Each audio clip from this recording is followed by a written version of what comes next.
l'obésité a longtemps été stigmatisée. Associée à des représentations grossophobes et l'idée qu'il suffirait de moins manger pour perdre du poids.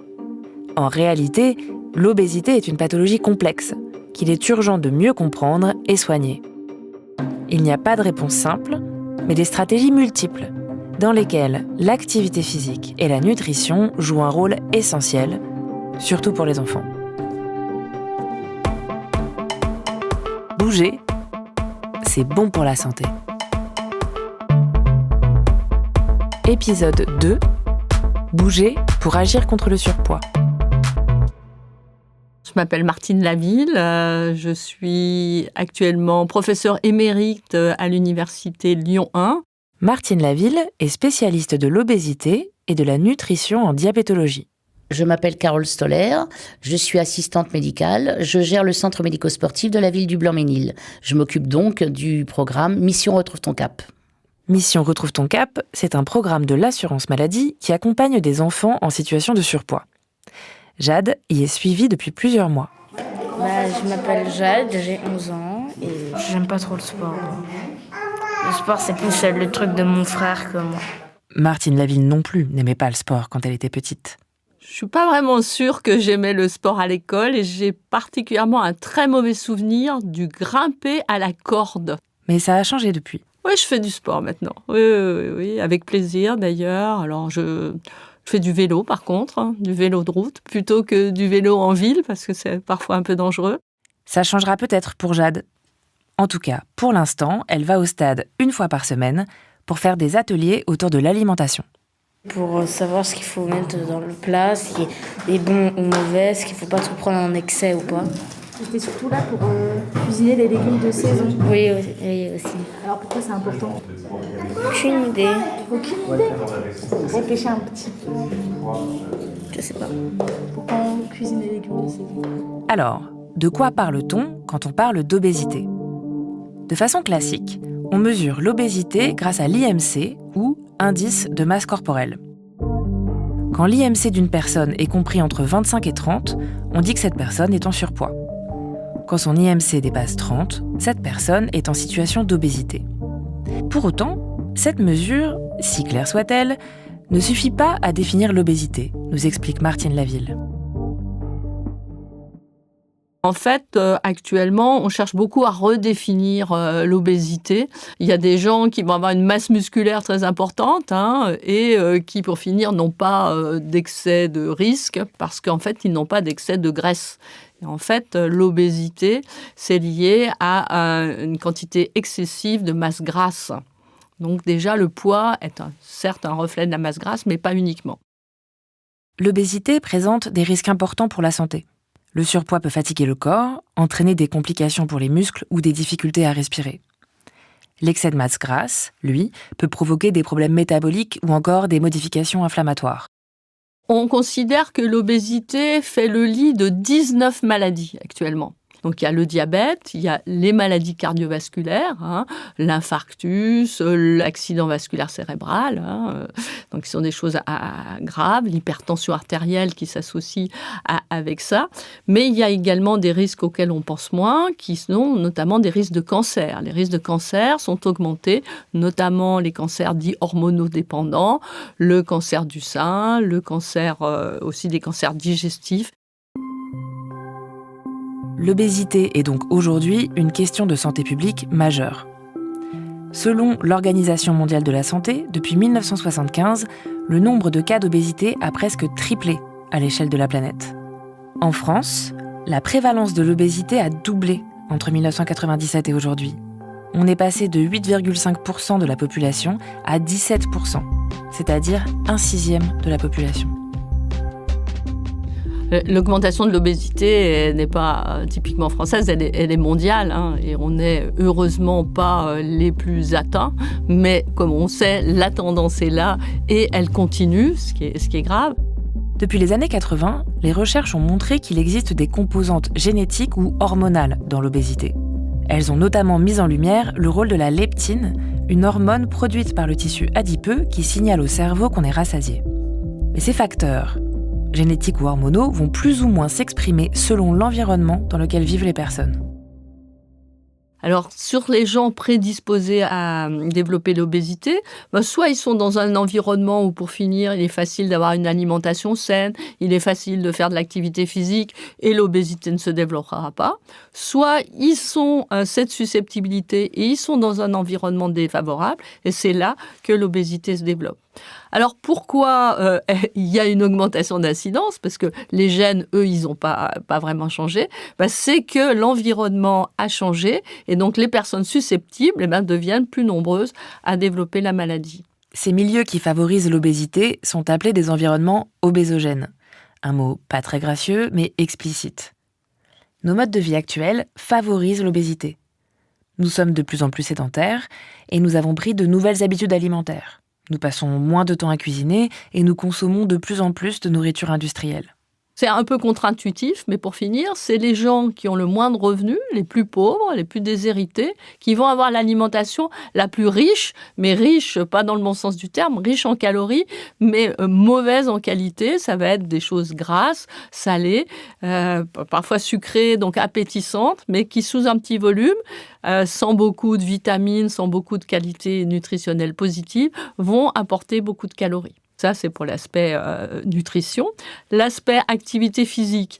L'activité physique, ça va dépendre un peu aussi de votre mode de vie. Si vous habitez en banlieue, que vous avez de longs trajets pour aller travailler, que vous restez peu de temps chez vous, vous avez très peu de temps consacré à votre activité physique. Les enfants, aller à l'école à pied, c'est pas partout possible. Ça peut être dangereux à cause des voitures, ça peut être dangereux pour les dangers qui peuvent guetter les enfants. Donc l'activité physique, petit à petit, s'est réduite en fonction aussi des zones d'urbanisme. Outre les difficultés d'accès à l'activité physique, d'autres éléments du cadre de vie peuvent jouer sur l'obésité. Par exemple, la pollution, le bruit, le stress ou encore la qualité du sommeil. Et en fait, ce qui est important de retenir, c'est que c'est multifactoriel. S'il y avait une seule cause, pour finir, ça serait facile. Il suffirait de s'attaquer à la cause, mais quand les causes sont multiples, c'est beaucoup plus difficile. Tu t'appelles comment? T'as quel âge? 3 ans. 3 ans? Oui. Est-ce qu'à la maison, tu cuisines avec papa? Oui. T'es venu apprendre quoi ici, Caïs? Oui. Ah, les fruits et les légumes. Parce qu'à la maison, tu manges pas beaucoup de fruits et de Légumes. D'accord. Tu manges plutôt du riz, du pois, Du poisson. avec du quête. Du ketchup. Comme en colonie, quoi. C'est quoi ça? Aider les enfants à transformer leur quotidien, c'est un des objectifs de la mission Retrouve ton cap. Ce programme de l'assurance maladie propose des stratégies de prise en charge de l'obésité centrées sur l'activité physique et la nutrition, en lien avec les parents et les personnes qui s'occupent des enfants. Alors, le programme Mission On retrouve ton cap, c'est un programme qui permet aux médecins traitants, lorsqu'il met justement le poids, la taille de l'enfant sur ce ligne de carnet de santé, de mettre en évidence que l'enfant est en surpoids ou en obésité, plutôt en surpoids. Donc c'est le médecin traitant qui fait le diagnostic et qui va confier au fameux programme Mission Retrouve ton cap. Le programme va être délivré dans un centre de santé où il y aura plusieurs professionnels qui ont adhéré à ce programme, qui comprend des diététiciens, des psychologues, des éducateurs d'activité physique adaptée. Ils vont prendre en charge l'enfant avec d'abord un bilan initial qui va permettre de savoir ce dont il a le plus besoin. Est-ce que c'est de la diététique? Est-ce que c'est de la psychologie, etc. Donc c'est une prise en charge globale qui là est remboursée et pas à charge des parents, ce qui est particulièrement important puisqu'on sait que l'obésité et aussi l'obésité de l'enfant va se développer plus particulièrement chez les gens en difficulté financière. L'objectif n'est pas d'imposer à l'enfant un régime alimentaire, mais c'est de l'aider, lui et ses proches, à reprendre de bonnes habitudes en matière d'alimentation, d'activité physique, de sédentarité ou de sommeil. Alors moi je suis la maman de Jade. Alors, je ne connaissais pas du tout le programme Retrouve ton cap. Donc c'est une amie qui travaille à la sécurité sociale qui m'en a parlé parce que je cherchais justement qu'elle arrive à se rééquilibrer au niveau du poids. Donc j'ai cherché une solution pour qu'elle puisse comprendre qu'elle soit chez maman ou chez papa, qu'il fallait qu'elle arrive à réguler ce qu'elle mange, de ne pas manger entre les repas, qu'elle s'approprie elle-même son alimentation, parce que bon, elle avait 10 ans déjà. Mission Retrouve ton cap est pris en charge intégralement par la Caisse nationale d'assurance maladie. Carole Stoller, en charge du programme Mission Retrouve ton cap. En partenariat avec la municipalité depuis de longues années, depuis la création, car il n'y a pas que la phase diététique, psychologique et médecine du sport, il y a aussi la phase de prise en charge sportive.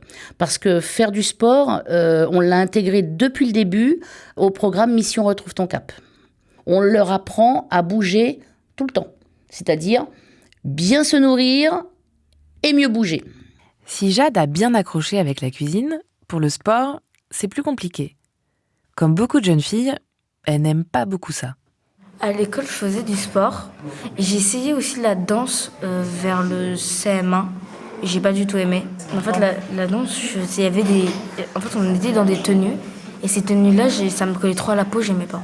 Ce qui est dommage, c'est qu'elle avait commencé la danse classique. Elle aimait bien, mais c'était la tenue. Et le professeur était intransigeant. Je trouve ça dommage parce qu'elle aimait vraiment la danse classique. La première fois qu'elle a eu des courbatures, elle m'a demandé d'appeler les pompiers. Du coup, cette sensation de faire un effort lui est totalement inconnue. Donc c'est vrai que quand elle revenait c'est quand elle avait commencé le karaté. Et du coup, elle était à l'article de la mort, hein, vraiment. Donc, et du coup, c'était quand même bien de savoir que tu as des muscles que tu ne connaissais pas dans ton corps. En plus, le karaté, t'aimais bien quand même. J'ai arrêté parce que toi, tu avais des problèmes de santé, donc tu ne pouvais plus trop m'emmener. Et étant donné que papa, il commence vers 17h et il finit à 4h, 3h du matin, c'était pas possible.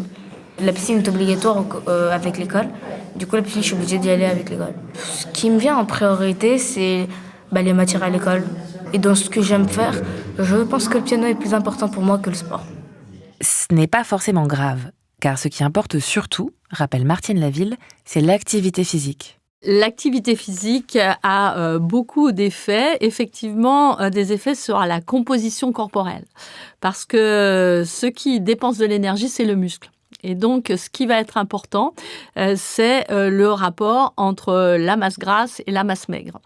Quand on va perdre du poids, on va perdre du gras, ce qui est le but, mais on va aussi perdre du muscle.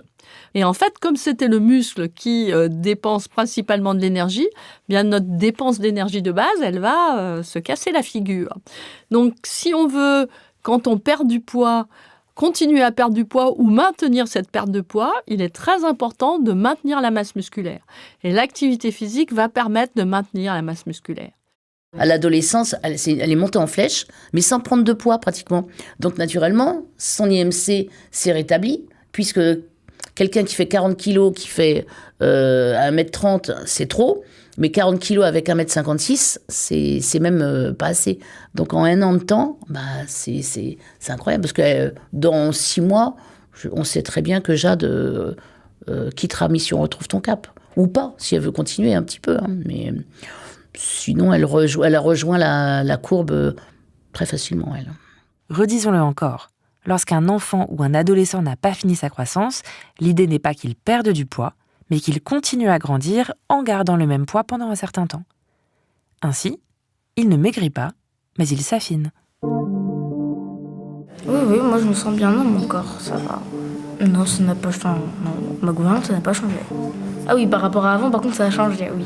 Avant, j'étais un peu plus en surpoids, contrairement à maintenant. Je me sens beaucoup mieux maintenant. Pour Jade, l'objectif de Mission Retrouve ton cap est atteint. Sans régime, en réapprenant à bien manger et à faire de l'activité physique, elle a retrouvé un poids normal pour son âge. Mission Retrouve ton cap s'adresse aux enfants de 3 à 13 ans. Ce programme met en lumière l'importance d'une prise en charge globale de l'obésité, qui prenne en compte ces facteurs multiples et soit adaptée à la vie de la personne, sans stigmatiser ni culpabiliser. Cette approche s'applique aussi aux adultes. Alors, une prise en charge, ça doit se faire déjà par avoir un diagnostic. Donc, effectivement, la première chose, c'est de regarder son patient et de faire un bon diagnostic de son état de santé au jour où on le voit. Donc, faire rechercher toutes les complications. Et puis, en parallèle, essayer de comprendre l'histoire du poids, comment il s'est constitué, la part de génétique, la part de l'environnement, sur quel élément on peut agir et quel est le problème de la personne. Est-ce que c'est quelqu'un qui est en grande dépression et c'est peut-être la première chose à traiter?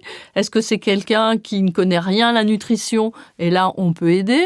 Est-ce que c'est quelqu'un qui ne bouge pas du tout et là, il va falloir regarder comment le reconditionner? Est-ce qu'il y a un risque? Est-ce qu'il faut avoir un examen cardiologique avant de le laisser faire trop d'activité physique? Donc, c'est un bilan complet qui va définir, en accord avec le patient, une stratégie.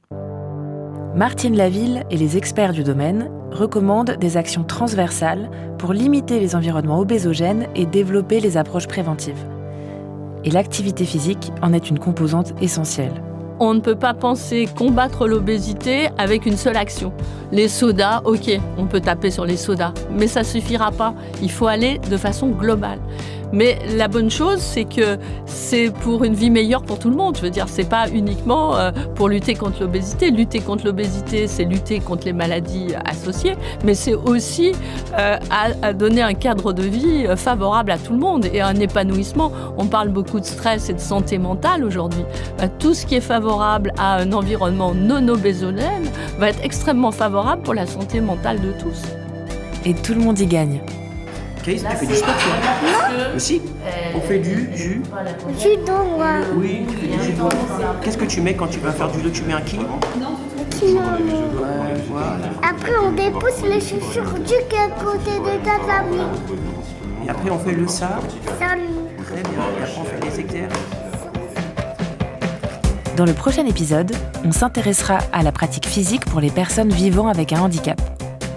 On écoutera le docteur Claire Delpouve, médecin du sport spécialisé dans la rééducation et le handisport, et on ira à l'UGCAM de Nancy rencontrer des athlètes. À suivre!